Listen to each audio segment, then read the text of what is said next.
విదేశాలలో చదవాలనేది మీ కోరిక, కానీ చాలా సందేహాలు. వీటన్నిటికీ ఫుల్ స్టాప్ పెట్టి మీ డ్రీమ్స్ ఫుల్ఫిల్ చేసుకోండి. Contact Videsh consults. నమస్తే, వెల్కమ్ టు ఐ డ్రీమ్. నా పేరు ప్రసాద్. ఎన్నికలు వస్తున్న వేళ ఆంధ్రప్రదేశ్లో హామీల వర్షం కురుస్తోంది. ప్రతిపక్ష నేత చంద్రబాబు నాయుడు యథావిధిగా మళ్ళీ హామీల వర్షాన్ని గుప్పిస్తున్న పరిస్థితి కనిపిస్తోంది. నేను అధికారంలోకి వస్తే మొత్తం 5 ఏళ్లలో 25 లక్షల ఉద్యోగాలు ఇస్తానంటూ చెబుతున్న పరిస్థితి చంద్రబాబు నోటు నుంచి వినిపిస్తుంది. గతంలో 14 ఏళ్ల పాటు చంద్రబాబు పరిపాలించారు రాష్ట్రాన్ని. మరి ఎన్ని లక్షల ఉద్యోగాలు ఇచ్చారన్నది ఇప్పుడు తెర మీదకి వస్తున్న అంశం. అలాగే ఆయన అబద్ధాలకు అంతు లేకుండా పోతుందా అన్న ఆరోపణలు వెల్లువెత్తున్నాయి. చంద్రబాబు తీరు, ఆయన హామీల వర్షానికి సంబంధించి ఇస్తున్న ప్రగల్భాలకు సంబంధించి సరైన కౌంటర్ ఇవ్వడానికి మనతో వైసీపీ నేత ఆకుల వెంకటేశ్వరరావు ఉన్నారు. అన్న నమస్తే. అన్న నమస్తే. అన్న, చంద్రబాబు నాయుడు గారు వ్యవహార శైలి మీరు చాలా గత ఒక 30 ఏళ్ళుగా మీరు చూస్తుంటారు దగ్గర నుంచి. ఎన్నికలు మరొక నెల రోజులు, నెల 15 రోజులు ఉన్నాయి. అప్పుడే మొదలైంది హామీల వర్షం. చంద్రబాబు నాయుడు గారు వరుసగా ఇప్పుడు లక్షల ఉద్యోగాలు, అంటే 5 ఏళ్లలో 25 లక్షల ఉద్యోగాలు ఇచ్చేస్తాం అని చెప్తున్నారు. ఈ విషయంలో అంటే చంద్రబాబుని ఇప్పుడు జనం నమ్మొచ్చు అంటారా? చంద్రబాబుని జనం నమ్మితే ఈ పరిస్థితి ఎందుకు వస్తుంది? వీడికి చంద్రబాబు 23 సీట్లకి ఎందుకు పరిమితం అయ్యాడు? ఈడు అనకూడదు కానీ మామకే వెన్ను పొడిచిన వ్యక్తి. ఇంకా జనాలు పెద్ద లెక్కేం కాదు, కేడర్ పెద్ద లెక్కేం కాదు వీడికి. వీడు మనిషి, అన్నం తినే మనిషి అయితే గతంలో 3 సార్లు సీఎంగా చేసిన వ్యక్తి నన్ను ఏం మాట్లాడుతున్నాడు?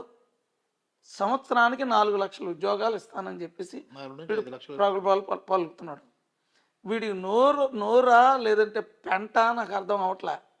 వీడు ఇన్ని సంవత్సరాలు సీఎంగా పనిచేసి ఎన్ని లక్షల ఉద్యోగాలు ఇచ్చాడు? ఇప్పుడు ఉద్యోగాల పేరుతోని బాబు వస్తే జాబ్ వస్తుంది అన్నాడు. ఎన్ని జాబులు ఇచ్చాడు? రిలీజ్ చేయమనండి, నేను ఇన్ని జాబులు రిలీజ్ చేశానని. ఇప్పుడు ఆడు మనిషి అయితే ఆ విధంగా మాట్లాడడం, ఇన్ని ఉద్యోగాలు నేను కల్పిస్తానని. మరి ఈ 3 సార్లు సీఎంగా చేసి ఎన్ని లక్షల ఉద్యోగాలు ఇచ్చాడు? వీడైతే రేపు ఎలక్షన్లు వస్తున్నాయి కాబట్టి కేడర్ని, జనాల్ని మోసం చేయడానికి వస్తున్నాడు తప్పితే వీడు న్యాయం చేయడానికి కాదు. వీడు మోసం చేయడంలో సిద్ధార్థుడు పిహెచ్డి చేసాడు, జనాలను మోసం చేయడంలో. ఇప్పుడు వీడు అనకూడదు కానండి, జగన్మోహన్ రెడ్డి ఇచ్చిన పథకాలు ఇండియాలో ఎవరైనా ఇవ్వగలుగుతున్నారా? బడుగు బలహీన వర్గాల ఆశాజ్యోతిగా నిలబడ్డాడు. ఈయన వెన్నుపోటుకి ఆశాజ్యోతిగా నిలబడ్డాడు చంద్రబాబు నాయుడు. దానికి ఉదాహరణ నేనే. ఎవడో కాదు, 33 సంవత్సరాలు నేను నమ్ముకొని నేను నా కుటుంబం, నా జీవితాన్ని నాశనం చేసుకున్న వ్యక్తిని. దయచేసి వీడి మోసాలకి బలిపసవ్వకండి.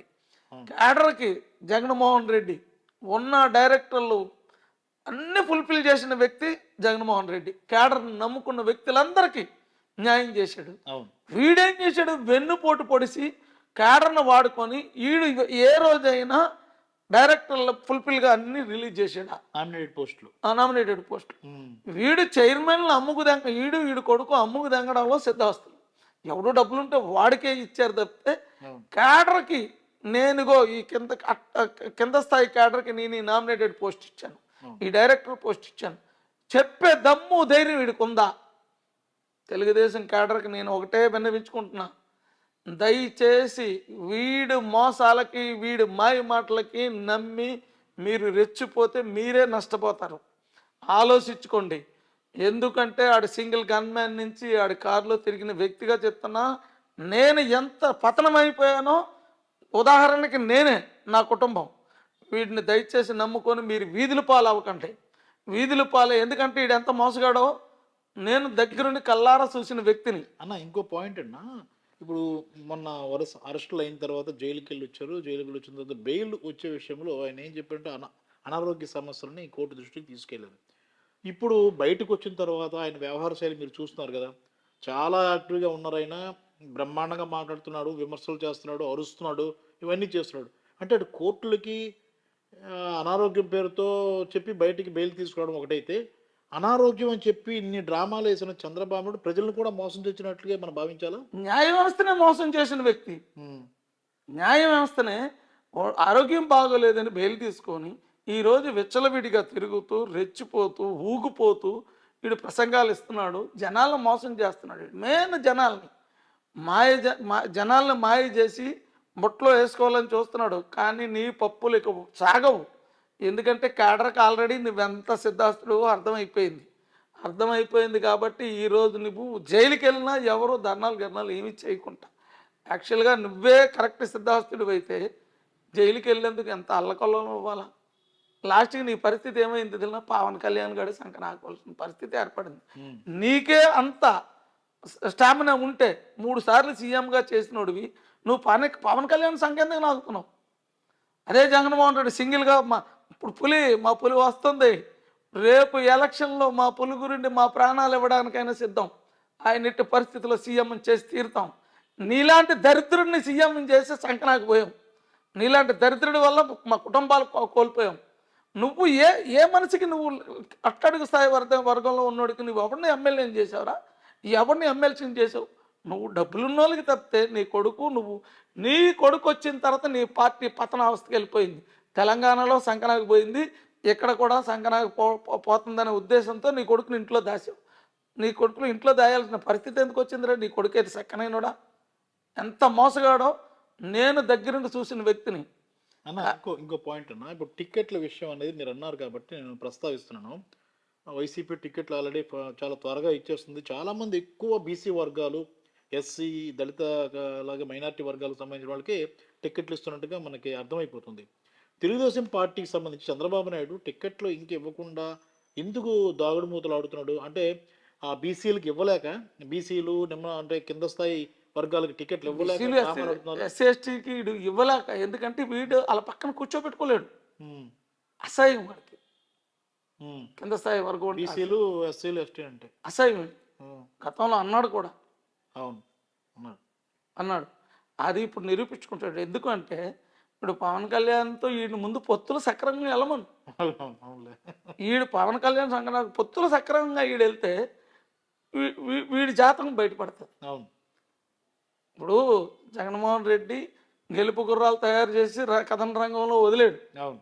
ఆయన గురించి మేము పార్టీ గురించి, ఎందుకంటే నేను ఈ దరిద్రుడి వెనకాల 33 సంవత్సరాలు తిరిగి నా కుటుంబాన్ని నేను సంకనాకు పోయాం. నాకు జగన్మోహన్ రెడ్డి ఇప్పుడు, ఎందుకంటే బడుగు బలహీన వర్గాల ఆశాజ్యోతి, ఇండియాలో ఎవ్వరూ లేరు అటువంటి పథకాలని రన్ చేసే వ్యక్తిని. అటువంటిది ఆయన నమ్ముకొని మేము ప్రాణ త్యాగానికైనా సిద్ధం ఆయన గురించి మళ్ళీ సీఎం చేసి తీరుతాం. ఎందుకంటే ఇటువంటి మోసగాడు వెనకాల 33 సంవత్సరాలు తిరిగి ఎందుకు నేను ఈ పరిస్థితులు తెచ్చుకున్నానా? ఇటువంటి మహానాయకుడు కొడుకును పుట్టిన వ్యక్తిని, ఆ మహానాయకుడు వెనకాల నేను తిరుగుంటే ఈరోజు నా పరిస్థితి బాగుండేది. నా దరిద్రం నెత్తి మీద ఉండి ఆ మహానాయకుడిని వదులుకోవడం నేను చేసిన తప్పు. కానీ ఒకటే నేను హెచ్చరిస్తున్నా చంద్రబాబు నాయుడిని, చంద్రబాబు ఒకప్పుడు సార్ అనే వ్యక్తిని ఏరా చంద్రబాబు అనే పరిస్థితి ఎందుకు తెచ్చుకున్నావు? నువ్వు ఆలోచించుకో. నీకు దమ్ము ధైర్యం ఉంటే నీ కొడుకు నువ్వు నేను తప్పు మాట్లాడుతున్నానని చెప్పమను, నేను దేనికైనా సిద్ధం. ఎందుకంటే నువ్వెంత మోసగాడవు. ఉదాహరణకి నేనే. కానీ ఒకటే హెచ్చరిక చేస్తున్నా, దయచేసి నాలాగా కేడర్ జీవితాలతో, ప్రజల జీవితాలతో ఆడుకోకు, మబ్బి పెట్టకు. నీకు దమ్ముంటే నేను ఇన్ని ఉద్యోగాలు ఇచ్చానని చెప్పు. నువ్వు ఈ 3 సార్లు సీఎంగా 14 సంవత్సరాల్లో నువ్వెన్ని ఉద్యోగాలు రిలీజ్ చేసావు? మేనిఫెస్టో కూడా తీస్తారు కదా, మాయం చేసావు. నువ్వు ఇప్పుడు మళ్ళీ జనాలు మోసం చేయడానికి సంవత్సరానికి 4 లక్షల ఉద్యోగాలు అంటున్నావు. ఏ విధంగా ఇవ్వగలరా? బాబు వస్తే జాబ్ వస్తుంది అన్నావు, ఉన్న జాబులు తీసి పడదింగాను. నువ్వు మళ్ళీ జనాల కేడర్ని మోసం చేయడానికి నువ్వు ఈ విధంగా ఉద్యోగాలు ఇస్తాను ఇది కల్పితం అబద్ధాలు చెప్తూ పబ్బం గడుపుకోవడానికి చూస్తున్నావు. నీ అంత మోసగాడు ఇండియాలో ఎవ్వడూ ఉండడు. కేడర్ను వాడుకొని వదిలేయడంలో నువ్వు సిద్ధార్థుడివి. దయచేసి నీకు ఒకటే చెప్తున్నా, మళ్ళీ ప్రజల జోలికి వెళ్ళి తప్పుడు మాటలు మాట్లాడి తప్పుడు కోతలు కూస్తే రేపు పొద్దున్న జగన్మోహన్ రెడ్డి మళ్ళీ మా సింహం సింగిల్గా వస్తుంది, నీ తాట తీయడం ఖాయం. థ్యాంక్ యూ అన్న. ఇది చూసాం కదా, ఆకుల వెంకటేశ్వర గారి కౌంటర్ మామూలుగా ఉండదు. అది చంద్రబాబు అయినా లోకేష్ అయినా, ఎందుకంటే ఆ కుటుంబంతో చాలా సాన్నిహిత్యం ఉన్న వ్యక్తిగా, అక్కడ దెబ్బతిన్న వ్యక్తిగా ఇప్పటికి కూడా ఆయన రగిలిపోతూ ఉంటారు. తాజాగా ఆయన మాటలు మనం చూస్తున్నప్పుడు చంద్రబాబు హామీలపై ఆయన తీవ్ర స్థాయిలో విరుచుకుపడుతున్న పరిస్థితి, ఎంతమందిని ఇలా మోసం చేస్తారు, ఇంకా మోసం చేస్తారా అంటూ ఆయన చెప్తున్న పరిస్థితి, అవి వాస్తవాలు కూడా. ఎందుకంటే గత 14 ఏళ్ళుగా చంద్రబాబు అధికారంలో ఉన్నప్పుడు ఏం సాధించారు రాష్ట్రానికంటే చెప్పుకోవడానికి ఏం లేదు. సంక్షేమ రంగాన్ని పూర్తిగా పక్కన పెట్టేశారు. ఇప్పుడేం మళ్ళీ బాబు వస్తే జాబ్ వస్తుందని గతంలో చెప్పారు. ఇప్పుడు మళ్ళీ కొత్తగా లక్షల ఉద్యోగాలంటూ చెబుతున్న పరిస్థితి కనిపిస్తుంది. ఇలాంటి అంశాల మీద వెంకటేశ్వర గారు తీవ్ర స్థాయిలో విరుచుకుపడుతున్నారు. ప్రజలు కూడా అప్రమత్తం కావాలి.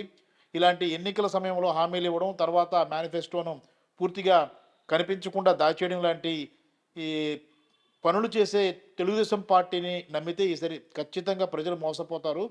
వైఎస్ఆర్ కాంగ్రెస్ పార్టీకే మద్దతు ఇవ్వాలని ఆయన కోరుతున్న పరిస్థితి కూడా కనిపిస్తోంది. కెమెరామెన్ మూర్తితో Prasad, I dream media, Visakhapatnam.